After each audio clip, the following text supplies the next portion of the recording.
Hai, saya Jo. Balik lagi di Dinding Jo. Bagi sebagian orang, Tahun Baru Imlek adalah hari yang menyenangkan karena mereka bisa berkumpul bersama keluarga. Kebanyakan orang akan pulang kampung untuk mengunjungi orang tua dan sanak saudara mereka sambil menikmati hidangan favorit keluarga. Sedangkan Chang Kou Kou di hari Imlek ini, selain ingin mengunjungi keluarganya, dia juga mempunyai rencana lain. Saat itu, Kou Kou pulang ke rumahnya untuk menghabiskan waktu bersama keluarganya. Dalam perjalanan ke rumahnya, dia melihat anak-anak tetangga bermain kembang api. Dia berjalan di sekitar kampung halamannya sambil menikmati pemandangan. Tiba-tiba, Kou Kou teringat kembali pada masa kecilnya. Sekitar tahun 1990-an, keluarga Chang tinggal di desa Wangping, Hanchong, Provinsi Shanxi di Cina. Selain Kou Kou, di rumahnya tinggal kakak perempuannya, juga ibu dan ayahnya.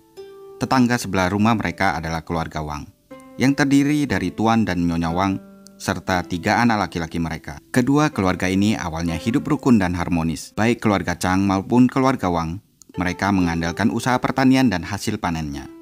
Walaupun pekerjaan ini sering tidak stabil hasilnya, tetapi mereka tetap tekun mengerjakannya. Bisa saja dalam 1 tahun mereka mendapatkan panen yang berlimpah, namun tahun depannya mereka bisa tidak memiliki hasil panen sama sekali. Ketika satu keluarga mendapatkan musibah seperti kebanjiran, atau ada anggota keluarga yang sakit, biasanya keluarga lain akan turun tangan berbagi makanan dengan mereka dan juga saling membantu. Jadi, selama bertahun-tahun, hubungan keluarga Chang dan keluarga Wang cukup harmonis dan rukun. Sampai pada suatu hari, di tahun 90-an, ada sebuah proyek besar dari pemerintah. Pemerintah meluncurkan kontrak pertanian. Mereka akan datang ke kota-kota kecil, lalu bermitra dengan petani lokal di desa sekitarnya untuk menghasilkan sejumlah biji-bijian, sayur, dan hasil pertanian lainnya. Kontrak dari pemerintah itu tidak hanya menjamin bahwa petani lokal akan mendapatkan kerja, tetapi juga akan memberi lebih banyak uang daripada yang biasanya didapatkan selama musim panen biasa. Ini sangat menguntungkan, dan tentu saja merupakan kesempatan yang luar biasa. Akan tetapi, kontrak itu tidak diberikan ke semua petani. Ada persaingan ketat untuk mendapatkan kontrak itu. Setiap petani di daerah harus benar-benar berjuang untuk mendapatkannya. Keluarga Chang dan keluarga Wang juga mengincar kontrak itu. Dan seperti biasanya, di mana ada persaingan dan uang yang dipertaruhkan, maka hubungan akan berubah menjadi buruk. Kedua keluarga ini menjadi tidak begitu ramah lagi. Mereka mulai terlibat dalam perdebatan dan pertengkaran yang panas. Dan gara-gara memperebutkan kontrak itu, hubungan mereka sebagai tetangga benar-benar hancur. Sekarang, keluarga Chang dan keluarga Wang menjadi saling membenci. Lalu, keluarga Chang datang dengan usul seperti ini. Keluarga Wang akan menandatangani kesepakatan kontrak pemerintah 2 tahun. Dan begitu kontrak 2 tahun berakhir, maka keluarga Chang yang akan mengambil alih 2 tahun ke depan. Dan begitu seterusnya sampai kontrak dari pemerintah berakhir. Ini merupakan win-win solution. Jadi bisa menguntungkan bagi keluarga Wang maupun keluarga Chang. Keluarga Wang setuju dengan usul itu. Tapi, meskipun sudah sepakat, hubungan kedua keluarga itu tidak pernah benar-benar kembali normal seperti dulu. Mereka tidak ramah lagi dan mulai menjaga jarak. Singkat cerita, selama 2 tahun keluarga Wang bekerja keras menghasilkan uang dari kontrak itu. Keluarga Wang menghasilkan banyak uang. Dan sesudah 2 tahun, keluarga Wang berpikir, gimana nih kalau kontrak berakhir? Mereka sudah merasakan enaknya memiliki uang banyak. Ngeri membayangkan kalau harus kembali hidup susah seperti dulu. Karena itu, tanpa sepengetahuan keluarga Chang, ternyata keluarga Wang memperpanjang kontraknya dengan pemerintah selama 2 tahun lagi. Keluarga Chang yang tidak mendapatkan giliran mereka tentu saja menjadi marah. Tapi, bukannya merasa bersalah, keluarga Wang malah balik menyerang. Mereka beralasan kalau mereka membutuhkan uang. Dan lagian, tidak ada bukti tertulis tentang perjanjian pembagian kontrak selama masing-masing 2 tahun. Keluarga Wang merasa tidak pernah mengatakan kalau mereka akan memberikan kontrak itu setelah 2 tahun berlalu. Mendengar ini, Nyonya Chang menjadi kesal dan marah. Dia adalah seorang wanita yang keras dan terbiasa memimpin keluarga Chang. Dia juga mempunyai prinsip yang sangat kuat. Bagi dia, jika seseorang sudah mengatakan sesuatu, maka dia harus menepatinya. Nyonya Chang langsung menyerbu ke rumah keluarga Wang, dan dia berteriak, Beraninya kalian melakukan ini. Bukannya kita sudah membuat kesepakatan? Bagaimana kalian bisa setega itu kepada keluarga kami?" Tuan Chang yang mengetahui kemarahan dan mendengar teriakan istrinya, lalu mengejar istrinya. Dia mencoba untuk menenangkan istrinya dan menyuruhnya pulang. Dan keluarga Wang bukannya diam atau meredakan amarahnya Nyonya Chang, tapi malah menantang. Keluarga Wang berteriak dari jendela, "Jangan bikin ribut di sini. Kami bahkan belum menghasilkan uang yang banyak. Kalau nanti sudah dapat uang banyak, baru kontraknya akan kami alihkan." Tentu saja hal itu semakin menyulut amarahnya Nyonya Chang. Mendengar keributan itu, penduduk desa mulai berkumpul. Merasa tidak nyaman, Tuan Chang akhirnya berhasil meyakinkan istrinya untuk pulang ke rumah. Tuan Chang memutuskan untuk pergi ke kantor desa. Dia berharap bisa melaporkan kejadian ini, dan aparat desa akan membantunya dan memberikan jalan keluar yang adil. Tapi aparat desa di sana malah menyarankan agar keluarga Chang melupakan masalah ini. Biasanya di desa, hampir semua orang saling kenal. Dan ternyata alasan mengapa keluarga Wang begitu percaya diri dan sombong, bahkan tidak takut dengan keluarga Chang, adalah karena putra sulung mereka telah menjadi pejabat di kantor pemerintahan. Tentu saja, hal ini membuat keluarga Wang punya koneksi di kantor desa. Dan itu membuat aparat di desa jadi segan terhadap keluarga Wang, sehingga mereka mencuekin laporan keluarga Chang. Keluarga Chang yang mengetahui ini menjadi semakin benci dengan keluarga Wang. Nyonya Chang berkeliling desa sambil berteriak tentang bagaimana jahatnya keluarga Wang. Pada tanggal 27 Agustus 1996, Nyonya Chang membawa kedua anaknya ke sungai untuk mencuci pakaian. Dalam perjalanan pulang, mereka harus melewati rumah keluarga Wang. Saat itu, putra kedua keluarga Wang yang bernama Wang Fujun kebetulan sedang berjongkok di depan pintu. Nyonya Chang yang merasa muak langsung membuang ludah di depan putranya Wang. Putranya Wang tidak terima. Dia bangun dan berteriak kepada Nyonya Chang, "Dasar wanita gila." Waktu itu, Nyonya Chang sudah melewatinya. Tapi mendengar teriakan putranya Wang, dia berbalik dan menghampiri putranya Wang. "Lu bilang apa?" Setelah itu, Nyonya Chang meludahi putranya Wang. Dan kali ini, ludahnya mendarat di jaket putranya Wang. Gak terima diperlakukan seperti itu, putranya Wang menampar wajahnya Nyonya Chang. Perkelahian pun terjadi. Kakak perempuan Koukou segera berlari pulang dan memanggil ayahnya. Sedangkan keluarga Wang mendengar keributan di luar, bergegas keluar rumah. Tuan Chang dan seluruh anggota keluarga Wang mencoba untuk menghentikan perkelahian itu. Sambil mencoba memisahkan perkelahian tersebut, kedua keluarga ini malah saling adu mulut dan saling menyalahkan. Keadaan pun menjadi semakin kacau. Nyonya Chang tentu saja kalah melawan putranya Wang. Dia mendapatkan banyak pukulan. Saat itu, Nyonya Chang melihat putra bungsu keluarga Wang yang bernama Wang Chenjun datang langsung ke arahnya. Karena merasa takut, dia mengambil batang besi yang dibawa oleh suaminya dan mulai mengayunkannya dengan panik. Ternyata, batang besi itu mengenai kepala Wang Chenjun 2 kali. Saat itu, Tuan Wang yang marah langsung berteriak, "Bunuh dia, pukul dia sampai mati." Salah satu dari putra keluarga Wang mengambil tongkat kayu dari tumpukan kayu bakar dan mulai memukul Nyonya Chang. Lalu terdengar suara retakan. Nyonya Chang dipukul di kepala dengan tongkat kayu. Dia jatuh ke tanah. Darah mengalir dari hidung dan mulutnya. Nyonya Chang diam dan tidak bergerak. Seketika semua orang terdiam. Pertengkaran itu langsung berhenti. Keluarga Chang segera menolong Nyonya Chang. Tetapi Nyonya Chang tidak merespon sama sekali. Keluarga Wang yang merasakan ada sesuatu yang salah hanya berdiri di sana membeku dalam diam. Mereka bahkan tidak mencoba membantu. Tuan Chang berteriak kepada keluarga Wang untuk memanggil mobil agar mereka bisa membawa Nyonya Chang ke rumah sakit. Tapi keluarga Wang cuma berdiri diam saja di sana dan mereka merasa itu bukan tanggung jawab mereka. Di desa itu kebetulan masih jarang orang memiliki mobil. Lagian kalau memanggil ambulans, itu akan menghabiskan banyak uang. Ditambah lagi biayanya rumah sakit. Hanya membayangkan itu saja membuat keluarga Wang semakin enggan untuk membantu keluarga Chang. Tuan Chang akhirnya meninggalkan anak-anak dan istrinya yang terbaring di jalan. Dan dia mulai berlari ke arah kepala desa. Dengan cepat, Tuan Chang menjelaskan situasinya. Kepala desa ikut ke TKP, lalu mendesak keluarga Wang untuk mencari mobil. Awalnya keluarga Wang protes. Mereka bilang, "Lah, putra kami juga terluka. Jadi, keluarga Chang juga harus bertanggung jawab. Kepala desa menjelaskan bahwa putranya keluarga Wang cuma terluka ringan dan dalam keadaan sadar serta sehat. Sedangkan Nyonya Chang mengeluarkan darah dari mulut dan hidungnya serta terbaring tak bergerak di tanah. Akhirnya, atas desakan kepala desa, keluarga Wang memanggil mobil dan membawa Nyonya Chang ke rumah sakit. Akan tetapi, Nyonya Chang dinyatakan meninggal pada jam 10 malam di rumah sakit kecil yang berjarak beberapa desa dari TKP.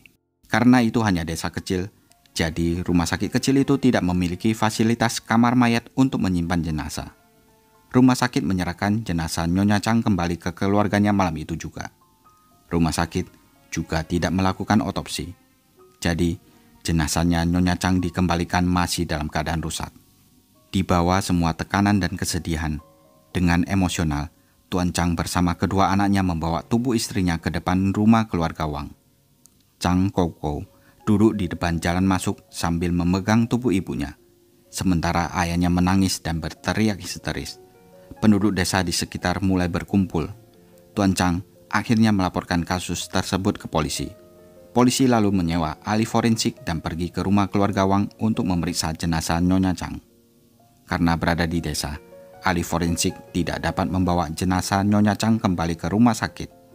Mereka melakukan otopsi saat itu juga di TKP. Polisi bahkan tidak bisa memaksa penduduk desa lainnya untuk pergi, sehingga seluruh desa menonton otopsi secara langsung. Chang Kou juga ada di sana menyaksikan ahli forensik mencukur semua rambut ibunya.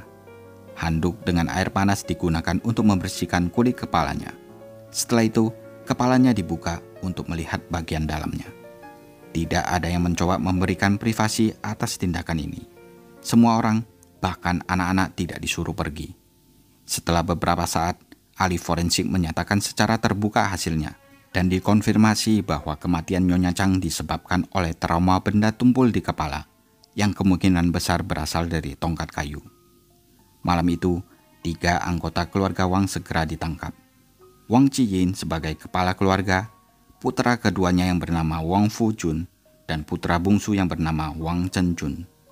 Mereka semua dibawa ke tahanan polisi.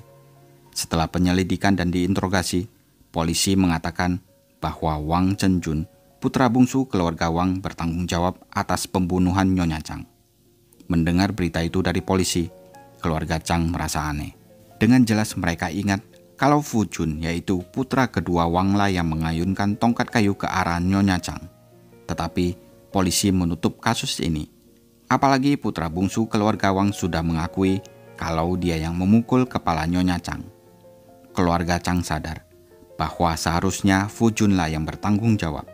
Tapi karena dia sudah berusia 20 tahun, maka dia bisa mendapat hukuman berat karena dianggap sudah dewasa. Sedangkan Chenjun, putra bungsu keluarga Wang, masih remaja dan di bawah umur. Keluarga Wang tampaknya sengaja membuatnya seperti itu, sehingga Chenjun akan masuk penjara dengan hukuman yang sangat ringan. Di pengadilan, pada tanggal 27 Agustus 1996, Wang Chenjun bahkan tidak didakwa dengan pembunuhan karena dia masih di bawah umur. Dia hanya didakwa dengan tuduhan telah melakukan kekerasan yang disengaja atau penyerangan. Dan hakim juga mengatakan karena Nyonya Chang yang memulai perkelahian terlebih dahulu dengan meludahi anggota keluarga Wang, tindakan Wang Chenjun dianggap tidak keji dan tidak direncanakan. Pada tanggal 5 Desember 1996, di pengadilan kota Hanchong, Wang Chenjun akhirnya hanya dijatuhi hukuman 7 tahun penjara. Sementara itu, keluarga Chang mencoba untuk mengajukan banding. Mereka menuntut biaya pemakaman, kerusakan emosional, tunjangan anak, dan kompensasi kematian dari keluarga Wang. Semuanya tuntutan itu berjumlah sebesar sekitar 280.000 yuan atau sekitar 583 juta rupiah. Akan tetapi, pengadilan memutuskan bahwa keluarga Wang hanya perlu membayar sebesar 9.600 yuan atau sekitar 20 juta rupiah. Chang Kou yang saat itu berusia 13 tahun telah kehilangan ibunya. Dia menyaksikan otopsi ibunya di depan banyak orang. Dan bahkan sistem pengadilan di sana tidak memihak keluarga mereka. Hal ini jelas mempengaruhi kesehatan mental anak ini. Kou menjadi sangat tertutup. Dia bahkan tidak mau berinteraksi dengan sembarang orang. Setelah tamat SMP, Kou harus putus sekolah dan mencari pekerjaan. karena ayahnya tidak bisa menghidupi keluarga mereka sendirian. Tuan Chang sebenarnya khawatir dengan putranya. Dia tidak tega melihat Koukou terus melakukan pekerjaan serabutan di sana-sini. Masa depannya pasti bakalan kacau. Tuan Chang akhirnya menganjurkan Koukou untuk mendaftar di ketentaraan. Di sana, Koukou bisa diajari keterampilan. Orang-orang di ketentaraan biasanya dihormati. Dan kemudian setelah itu akan lebih mudah untuk mencari pekerjaan. Chang Koukou akhirnya menjadi tentara dari usia 18 hingga 20 tahun. Dia adalah prajurit yang sangat hebat. Semua rekan dan komandannya mengatakan hal-hal yang sangat baik tentang Koukou. Pada saat awal Chang Koukou bergabung, komandannya menanyakan alasan Koukou bergabung menjadi tentara. Koukou terus terang menjawab, "Pak, aku ingin melatih diriku agar aku bisa membalas dendam ibuku." Koukou menceritakan semua kisahnya dan komandannya sangat simpatik. Tapi dia memperingatkan Koukou kalau pemikiran untuk balas dendam ini tidak pernah berakhir dengan baik. Ini sangat berbahaya. Saya tahu kamu masih muda, tetapi kamu harus mencoba mengubah cara berpikirmu. Selama 2 tahun berikutnya, komandannya terus berhubungan dekat dengan Koukou. Dia mencoba secara perlahan-lahan untuk mengubah pikiran Koukou tentang keinginan balas dendamnya, dan agar dia lebih memikirkan masa depannya sendiri. Komandannya ingin setelah Koukou keluar dari ketentaraan, dia bisa kembali ke desa dan bekerja dengan ayahnya untuk merenovasi rumah mereka, membangun lantai 2 untuk keluarga barunya. Dan siapa tahu, mungkin saja Koukou bisa mendapatkan pekerjaan yang bagus nantinya. Koukou hanya tersenyum mendengarkan kata-kata komandannya. Dia putus sekolah dan cuman tamatan SMP. Tidak ada yang mau mempekerjakannya. Dia bisa saja mengambil pekerjaan serabutan. Tapi saat itu, dia sudah berusia 30 tahun. Di saat semua orang di sekitarnya sudah menikah, memiliki karir dan anak, dia masih belum memiliki apa-apa. Di sisi lain, keluarga Wang hidup senang dan berkecukupan. Mereka menghasilkan banyak uang. Tuan Wang sudah pensiun. Putra tertuanya bekerja sebagai pegawai kantor pemerintahan yang sukses. Ketiga putranya telah pindah ke kota. Mereka membeli mobil mewah yang bagus.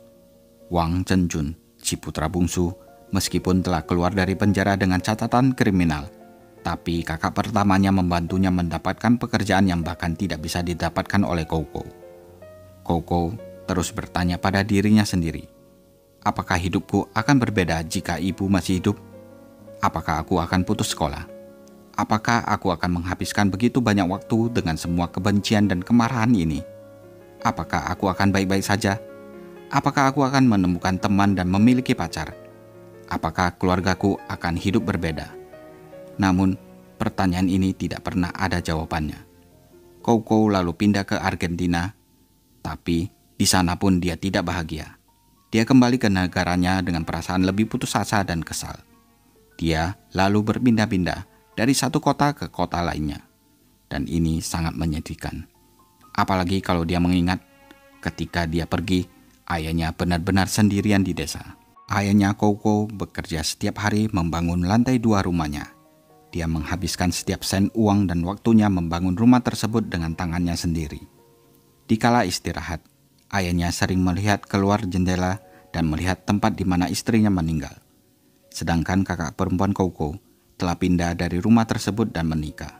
Di Cina, terutama di desa, laki-laki akan kesulitan untuk menikah dan menemukan seorang istri.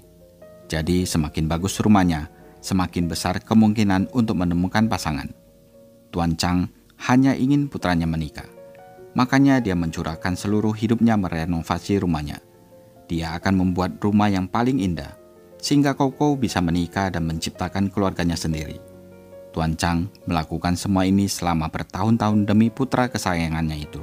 Akhirnya pada bulan Desember 2017, Tuan Chang mendapat kabar kalau Koukou akan berkunjung tahun ini untuk merayakan Tahun Baru Imlek. Setelah 22 tahun sejak kematian ibunya, Chang Koukou menginjakkan kembali kakinya di desa itu. Dia melihat beberapa anak bermain dengan kembang api, dan itu mengingatkan dia akan masa kecilnya yang bahagia. Tuan Chang sudah menunggunya di pintu, dan dia bilang, "Bagus, bagus Koukou, kamu kembali, bagus." Dan malam itu, Koukou membongkar tasnya dan dia menyerahkan amplop kepada ayahnya.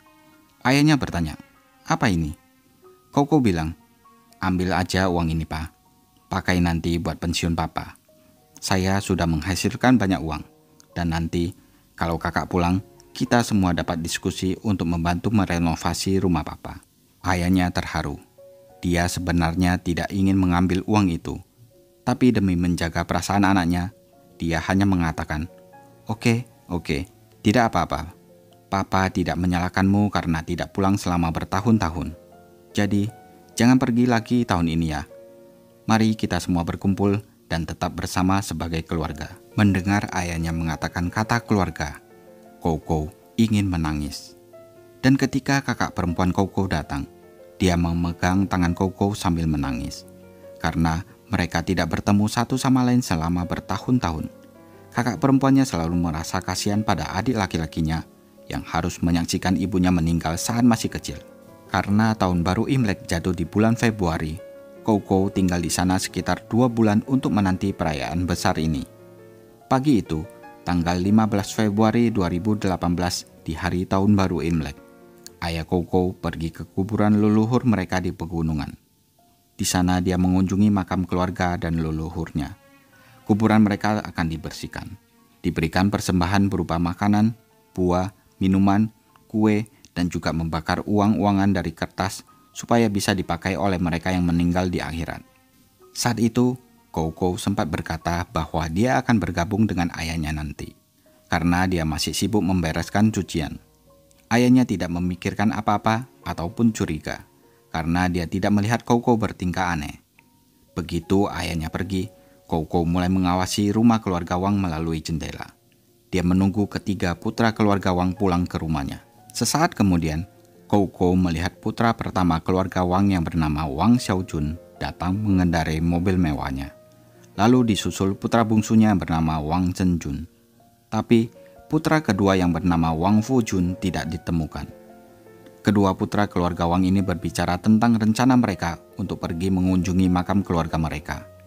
Koko mengikuti mereka dari jauh. Sebelumnya, dia memeriksa tas kecil yang dia kenakan di selempangnya. Di dalamnya terdapat pisau. Koko menunggu di semak-semak dekat dasar gunung. Ketika sudah tidak ada orang lain di sekitar sana, dia berencana akan menyerang mereka. Sekitar jam 12 siang, kedua saudara Wang selesai sembahyang dan mulai menuruni gunung. Saat itu, Koko lalu menutupi wajahnya dengan topeng, memakai topi, dan langsung menyerang mereka. Sebelum Wang Zhenjun sadar, Koko telah menggorok lehernya, lalu mulai menikam dada dan perutnya. Putra bungsu keluarga Wang itu pun langsung jatuh ke tanah. Wang Xiaojun, kakaknya, membeku ketakutan. Dia menatap Koko kebingungan dan bertanya dalam hati, "Siapa orang ini?" Setelah sadar dan mengetahui kalau orang itu adalah Chang Koko, Xiaojun pun mulai melarikan diri. Koko mengejarnya dan menjegalnya sampai jatuh ke tanah. Setelah itu, dia menusuknya berkali-kali di dada, perut, dan bagian lain tubuhnya Xiaojun. Kedua putra keluarga Wang yang sudah mati ditinggalkan begitu saja di pegunungan. Dalam keadaan berlumuran darah, Koko pergi ke rumah keluarga Wang. Koko mendobrak dan merobohkan pintu depan, lalu berjalan ke arah Tuan Wang yang sedang sibuk menyiapkan makan malam tahun baru Imlek. Tanpa basa-basi, Koko berjalan lurus ke arah Tuan Wang, langsung menusuk perutnya sampai Tuan Wang jatuh ke tanah. Setelah itu, Koko menggorok tenggorokan Tuan Wang berkali-kali. Saat itu, Nyonya Wang berada di dalam rumah. Dia sudah tua, penglihatan dan pendengarannya juga buruk. Nyonya Wang bahkan tidak tahu bahwa suaminya sudah meninggal. Dia hanya mendengar suara keributan dan terus berteriak, "Apa yang terjadi? Apa yang terjadi?" Koko berjalan lurus ke arah Nyonya Wang. Nyonya Wang panik dan berkata, "Ya Tuhan, apa yang kamu lakukan? Apa yang terjadi pada suamiku? Apa yang kamu lakukan?" Koko menatapnya dan mengatakan, "Kamu seorang wanita. Aku tidak akan membunuhmu hari ini." Setelah itu, Koko meninggalkan Nyonya Wang. Dan dalam perjalanan keluar, Koko berdiri di jalan masuk rumah keluarga Wang, tempat yang sama di mana ibunya dibunuh 22 tahun yang lalu. Lalu dia melihat mobil Wang Xiaojun. Koko lalu membuat bom molotov, melemparkannya dan mengenai bagian belakang mobil itu. Api langsung berkobar dan membakar mobil kesayangan putra keluarga Wang itu. Koukou berdiri di sana menyaksikan mobil itu terbakar dengan pandangan puas. Menurut penduduk desa yang melihatnya hari itu, mereka mendengar Koukou terus bergumam, "Akhirnya aku melakukannya. Akhirnya aku berhasil membalaskan dendam ibuku." Singkat cerita, karena ada banyak pejalan kaki yang naik dan turun gunung untuk pergi ke kuburan di hari Imlek itu, penduduk desa menemukan jenazah kedua putra Wang dengan cukup cepat. Dan melalui pernyataan saksi, polisi tahu bahwa pelakunya adalah Chang Koukou. Tapi Koukou tidak ditemukan. Kebanyakan orang berasumsi bahwa Koukou sudah melarikan diri. Ayah Koukou berlari pulang ke rumahnya begitu dia mendengar berita keributan di desanya. Ayahnya mengira Koukou dalam masalah. Dia pikir Koukou sedang berkelahi. Ayahnya tidak tahu bahwa Koukou baru saja melakukan 3 pembunuhan. 2 hari kemudian, pada tanggal 17 Februari 2018 sekitar jam 7 pagi, Koukou masuk begitu saja ke kantor polisi dan menyerahkan diri. Ternyata Koukou tidak pernah berniat melarikan diri. Dia hanya ingin menunggu sampai perayaan Imlek berakhir, agar dia bisa melihat kembang api yang terakhir sebelum dia dihukum. Selama 2 hari itu, Koukou rupanya berjalan-jalan ke danau dan membuang pisaunya. Dia tidur di atas rumput sepanjang malam dan merasa sangat damai. Keesokan paginya, dia berjalan lagi di sepanjang sungai sampai sekitar jam 1 siang. Koukou berjalan begitu lama sampai kakinya sakit. Sebenarnya, dia ingin kembali mengunjungi ayahnya sekali lagi. Tetapi ketika Koukou berjalan pulang, dia mendengar banyak orang membicarakan kejadian pembunuhan keluarga Wang dan polisi juga sedang mencarinya. Jadi, Koukou lari dan pergi mengunjungi makam ibunya. Saat malam tiba dan udara dingin, Koukou memutuskan tidur di mesin ATM. Kemudian, dia menyerahkan diri ke polisi keesokan harinya. Polisi bertanya kepada Koukou, apa yang dilakukannya ketika pergi mengunjungi makam ibunya. Koukou berkata, "Aku berlutut di kuburannya dan memberitahu ibu kalau aku telah berhasil membalaskan dendam ibu." Koukou juga mengatakan, pada saat di kuburan ibunya dan berlutut di sana, dia merasa sepertinya semua rasa sakit, kemarahan, dan kebencian yang telah meracuni dan membunuhnya dari dalam itu menghilang begitu saja. Saat menyerahkan diri, Koukou berkata, "Andai saja dalam 22 tahun terakhir, Tuan Wang atau anggota keluarga Wang datang untuk meminta maaf, mungkin saya bisa menjalani kehidupan yang normal. Mungkin saya bisa menikah dan punya anak. Lalu, mungkin tragedi ini tidak akan pernah terjadi." Kakak perempuan Koukou hampir pingsan ketika dia mengetahui apa yang dilakukan oleh adiknya. Setelah Chang Koukou ditangkap, Wang Fujun, putra kedua keluarga Wang yang masih hidup, muncul dan mengatakan, kalau mau membalas dendam, harusnya adiknya yang paling kecil aja yang dibunuh, karena adiknya itulah yang memukul kepala Nyonya Chang. Namun, ayahnya Chang Koukou sewaktu diwawancarai mengatakan, kalau putra kedua keluarga Wang lah yang memegang pemukul kayu dan dari belakang dia memukul kepala istrinya. Pada tanggal 8 Januari 2019, sidang Chang Koukou dimulai.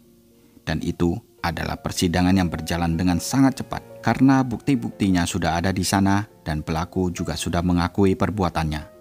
Hakim seketika menjatuhi hukuman mati. Jaksa penuntut mengatakan bahwa Koukou melakukan ini bukan hanya untuk balas dendam, tapi karena dia tidak puas dengan kehidupannya. Seorang reporter bertanya kepada Koukou, apakah keluarga Wang pernah datang untuk meminta maaf? Dan Koukou mengatakan, dalam 22 tahun, keluarga Wang tidak pernah berkomunikasi dengan kami seorang pun. Mereka tidak pernah mengucapkan sepatah kata pun permintaan maaf, juga tidak ada kompensasi apapun. Mungkin pada awalnya keluarga Wang tidak punya uang, tetapi kehidupan ekonomi mereka membaik. Keluarga Wang bahkan bisa membeli rumah dan mobil di kota. Ketiga putra Wang memiliki pekerjaan dan penghasilan yang baik. Saya merasa mereka menghindari kami dengan sengaja. Karena hal inilah yang membuatku semakin membenci mereka. Keluarga Koukou sangat marah selama persidangan karena rasanya seperti deja vu. Sejak ibu mereka dibunuh, keluarga Wang selalu memiliki orang-orang yang memihak mereka.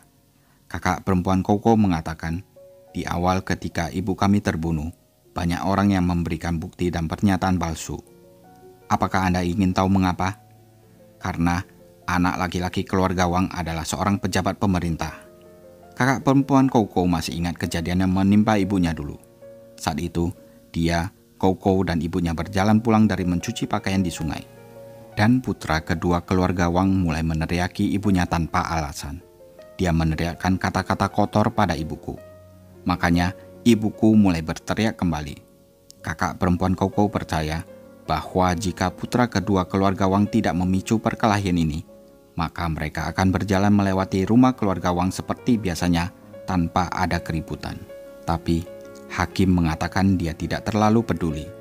Chang Koukou akhirnya tetap mendapatkan hukuman mati karena telah melakukan 3 pembunuhan yang direncanakan. Saat Tuan Chang mengunjungi putranya di penjara, dia mendengar kalau dengan membayar 15.000 US dollar atau sekitar 218 juta rupiah, maka dia bisa membuat Koukou diperiksa oleh ahli kesehatan jiwa.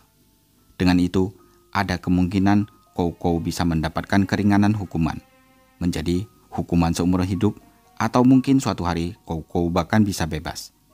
Dan ayahnya berjanji kepada putranya kalau dia akan mengeluarkannya dari penjara. Untuk melakukan itu, Tuan Chang bermaksud meminjam uang demi membebaskan Koukou dari hukuman mati. Mendengar itu, Koukou marah. Sambil menatap ayahnya, dia berkata, "Papa jangan bodoh, jangan pikirkan tentang itu." Koukou telah memberikan ayahnya seluruh tabungannya, karena dia tahu gimana nasibnya akan berakhir. Dan dia menerimanya. Dia tahu ini adalah konsekuensi dari apa yang dia lakukan. Hal terakhir yang Koukou inginkan adalah ayahnya bisa menggunakan uang itu untuk masa tuanya, bukannya meminjam uang untuk mengusahakan kebebasannya. Karena kalau ayahnya meminjam uang, sudah pasti ayahnya akan kesusahan membayar pinjaman tersebut nantinya. Persidangan kedua berlangsung pada tanggal 11 April 2019. Pengacaranya Koukou memberitahu hakim bahwa Koukou secara mental terganggu sejak kematian ibunya. Hal-hal ini harus dipertimbangkan karena pada dasarnya manusia akan selalu mencari keadilan dan akan berusaha untuk balas dendam. Tapi di akhir persidangan, Koukou masih dijatuhi hukuman mati. Persidangan kedua ini disiarkan secara langsung dan yang menonton sampai 2,5 juta orang. Dan ketika Chang Koukou dijatuhi hukuman mati lagi, seluruh negara itu menjadi emosi. Mereka marah pada pemerintah atas hukuman yang begitu keras. Mereka berpendapat ada orang di luar sana yang membunuh untuk bersenang-senang tanpa alasan sama sekali, dan mereka hanya mendapatkan hukuman yang lebih ringan. Netizen menjadi marah karena kasus ini. Apalagi saat jaksa penuntut menyuruh Chang Koukou untuk meminta maaf kepada keluarga Wang. Mereka berkomentar di streaming online di pengadilan dan berkata, "Minta maaf, gak salah tuh. Mengapa hakim memintanya untuk minta maaf? Ngapain dia harus minta maaf? Dia terpaksa melakukan ini. Bagi kami, pria ini adalah pahlawan." Sementara ada orang lain lagi yang menulis, "Melihat ibunya sendiri terbunuh, saya pikir balas dendam tidak pernah terlambat. Saya mendukungnya.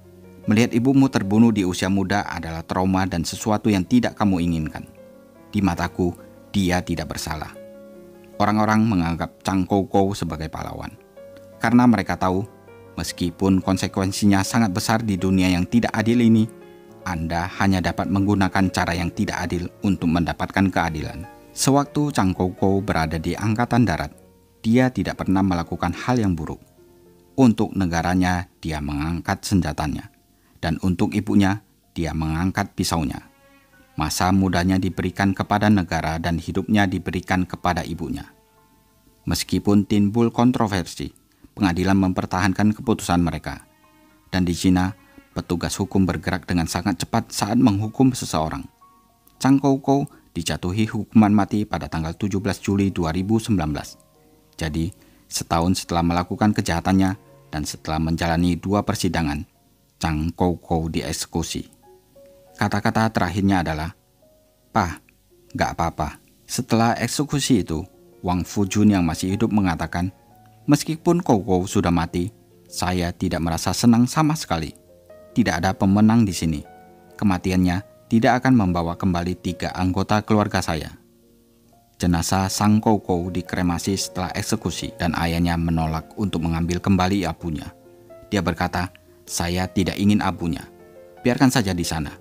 Kasus ini tidak benar dan tidak adil. Jadi saya tidak akan mengambil abunya." banyak orang berspekulasi bahwa ayahnya Koko tidak siap menghadapi kenyataan bahwa putranya telah pergi. Dan pihak pemerintah terus memanggilnya untuk mengambil abu putranya. Tapi ayahnya Koko terus menolak. Hingga akhirnya pihak pemerintah mengancam akan membuang abunya. Ayah Koko berkata, "Buang saja, lakukan apa yang ingin kalian lakukan. Lempar anakku ke sungai dan biarkan dia berkeliling dunia." Pada akhirnya, teman-teman Koko pergi dan mengambil abunya dan memberikannya kepada ayahnya. Lalu mereka pergi ke gunung dan menguburkannya. Tidak ada ritual, tidak ada upacara, dan tidak ada pemakaman. Ayah Koko mengatakan, "Tidak ada pemakaman, jadi dengan cara ini anak saya tidak pernah mati." Ayah Koko sering mengunjungi makam istrinya dan berkata, "Aku merasa sangat sedih ketika aku datang ke sini. Istri dan anakku ada di sini. Bahkan hanya membicarakannya saja, aku merasa sangat sedih." Yang lebih buruk lagi, sekarang rumahnya seperti penjara. Ketika dia melihat keluar jendela, dia melihat tempat istrinya terbunuh. Dan ketika dia melihat ke atas, dia melihat lantai 2 rumahnya, di mana dia menghabiskan hampir sebagian akhir hidupnya membangun rumah itu. Sehingga Koko dapat menemukan seorang wanita suatu hari, menikahinya dan tinggal di sana.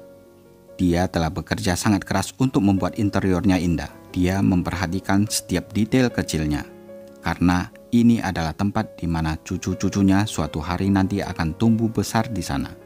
Ini adalah tempat di mana Koko dan istrinya akan memulai sebuah keluarga, dan mungkin memulai kenangan baru, kenangan yang indah.